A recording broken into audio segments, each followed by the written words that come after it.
Well, howdy there, Internet people. It's Bo again. So, today we're going to talk about how it happened, as far as the perceived failure that has occurred. And we're going to talk about this because it has kind of taken on almost a life of its own.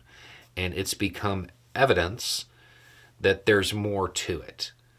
The fact that the greatest service in the world didn't have it on screen, didn't know it was coming, is becoming evidence in conspiratorial circles that, well, they had to have known about it. They had to be in on it. They allowed it. That doesn't look like it's the case. It looks like pretty standard failure stuff. Over reliance on technology, and it looks like the other side, Israel's opposition, it looks like they just stopped using technology. And somehow the lack of traffic wasn't noticed. That part's really concerning.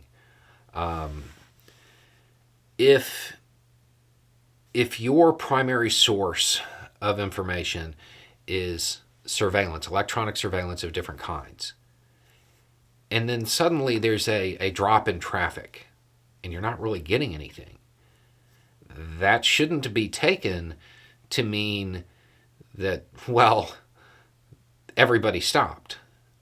It might be that they now understand your capabilities, so they're shielding against them.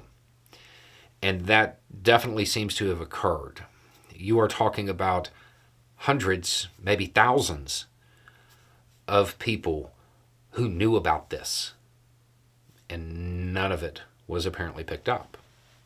Then you have allied countries, Egypt in particular, saying, no, we warned them. We kind of said, something really bad was happening and it was going to come soon. That leads it more to be a policy issue, that maybe the policymakers were distracted by something else. Maybe the whole thing with the judicial overhaul, maybe what was going on in the West Bank, little things, but it distracted them from it.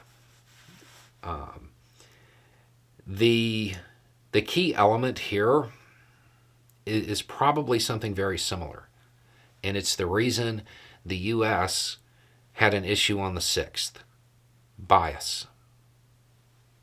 Bias can occur in a bunch of different ways. On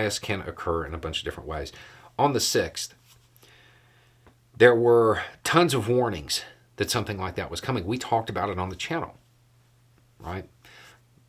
But the federal government seemed caught off guard by it. The bias there was, they wouldn't really do that. These are veterans and law enforcement and people that wave the American flag. They wouldn't really do something like that. That's one kind of bias.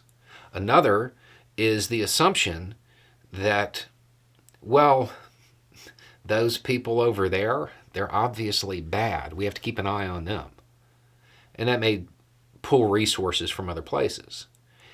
And then there's a much more common bias.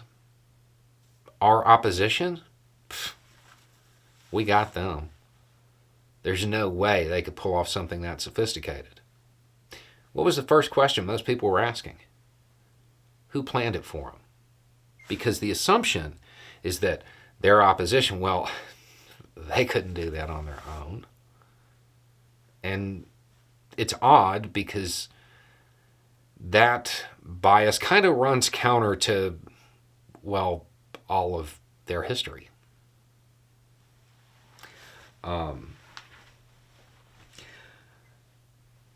At the end, what people are going to find out is that it's not one thing. It's all of these things. It's a security service that isn't as cohesive as it used to be. It's distractions. It's policymakers maybe not listening to their defense people, their subject matter experts. It's an over-reliance on high-tech intelligence gathering rather than human sources. And it's going to be bias. That's going to be the answer when it's all said and done. It's not actually that rare for something like that to happen. There are going to be people who analyze this over and over and over again. But the early reports, yeah, they're the same as every other time. It ends up being a convergence of over-reliance on tech stuff, not enough human stuff, distraction, lack of unit cohesion, or in this case, a cohesion between different services, and a bias at play that caused them to discount something they shouldn't. It is really early, but I'm pretty sure that's going to end up being what it was. These are issues that they plague intelligence agencies all over the world. And despite their mystique, Israeli intelligence is no different. They can succumb to the same issues.